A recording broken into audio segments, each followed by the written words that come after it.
School colleges को आपसे fees चाहिए, कंपनीज को आपके अंदर स्किल चाहिए और सरकार को आपसे टैक्स चाहिए। पर इन सब चीजों के लिए जो क्वालिटी ऑफ एजुकेशन चाहिए वो तो हमें दी ही नहीं जाती। करोड़ों माता पिताओं के बच्चों के कैरियर बनाने में लाखों रुपए घुस गए, पर इस सिस्टम में 20-25 साल खपाने के बाद भी बच्चों के लिए हजारों रुपयों की नौकरी तक नहीं। आखिर हमारे बीमार पड़े इस एजुकेशन सिस्टम के पीछे जिम्मेदार कौन है? क्यों पॉलिसी मेकर्स को इसकी कोई परवाह नहीं है? आइए जरा अब इस पर बात करते हैं। 1835 में मैकलोई ने भारत की शिक्षा व्यवस्था को एक फैक्ट्री बना दिया, क्लर्क बनाने की फैक्ट्री। मकसद था ब्रिटिश एम्पायर्स के लिए ऐसे लोग तैयार करना जो सवाल ना करें, दिमाग ना चलाएं और सिर्फ ऑर्डर माने। 200 साल बाद भी वही व्यवस्था जस की तस ऐसी ही बनी हुई है। लेकिन क्या कभी आपने ये सोचा कि इस बीमारी की जड़ कहां पर है? तो वो है स्कूल्स। आइए सबसे पहले स्कूल से ही शुरू करते हैं। कभी ना कभी तो आपके भी मन में ये सवाल जरूर आया होगा कि जो हम पढ़ाई पढ़ रहे हैं इसका असल जिंदगी में इस्तेमाल कहां है? याद है ना आपको, आपके रिपोर्ट कार्ड से घर का माहौल तय होता था। 95+ तो ट्रीट और ठीक नंबर ना आए तो हर कोई सुनाता था। कहीं कहीं पर तो मारा और कूटा भी जाता था।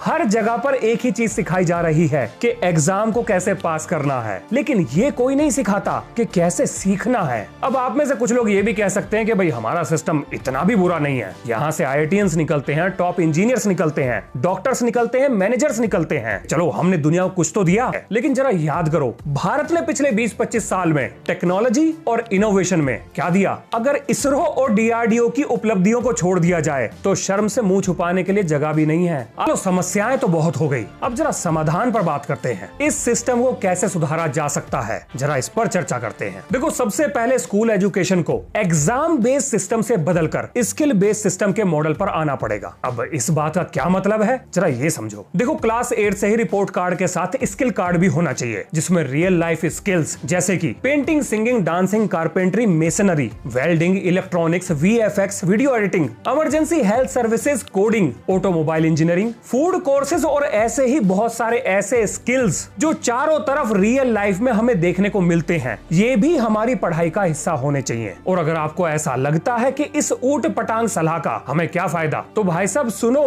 USA में स्कूल्स के बच्चे नेशनल लेवल पर स्किल्स कंपटीशन में हिस्सा लेते हैं। वो लोग पागल ना हैं, ये एक सोची समझी हुई स्ट्रेटेजी है। अब आप ये सोचोगे कि हमारे बच्चों को इससे क्या फायदा, क्योंकि अपना देश तो USA ना है। तो भाई साहब ऐसी ही पढ़ाई के दम पर USA बना है। इसी पढ़ाई के दम पर वो बाहर से अच्छे ब्रेन्स को अट्रैक्ट करता है। अब इससे हमें क्या फायदा होगा, जरा ये सुनो। देखो, जो बच्चे civil, mechanical, electrical, computer science या इलेक्ट्रॉनिक्स में आगे अपना करियर बनाएंगे, उन्हें बिल्कुल फाउंडेशनल प्रैक्टिकल नॉलेज मिलेगी और बचपन की ये पढ़ाई आगे चीजों को समझने में उनके काम आएगी। और इस पढ़ाई का स्तर इंजीनियरिंग वाला नहीं होगा, यहाँ सब कुछ प्रैक्टिकल होगा, कुछ भी थ्योरेटिकल नहीं होगा। देखो, ये भी एक सच है कि बहुत से बच्चे फाइनेंशियल प्रॉब्लम्स की वजह से पढ़ाई छोड़ देते हैं। अब ऐसे बच्चे स्किल्स को एक्वायर करके पार्ट टाइम या फुल टाइम जॉब कर सकते हैं, अपना खुद का काम कर सकते हैं। मतलब कोई किसी के लिए वीडियो एडिटिंग करेगा, तो कोई किसी का इंटीरियर डिजाइन करेगा, कोई अपनी खुद की रिपेयर शॉप खोल सकता है। और जो बच्चे आगे पढ़ना चाहते हैं वो अपने स्किल से पैसे कमाकर अपनी पढ़ाई का खर्चा भी उठा सकते हैं। फाइनेंशियल दिक्कतों से बच्चों को पढ़ाई नहीं छोड़नी पड़ेगी।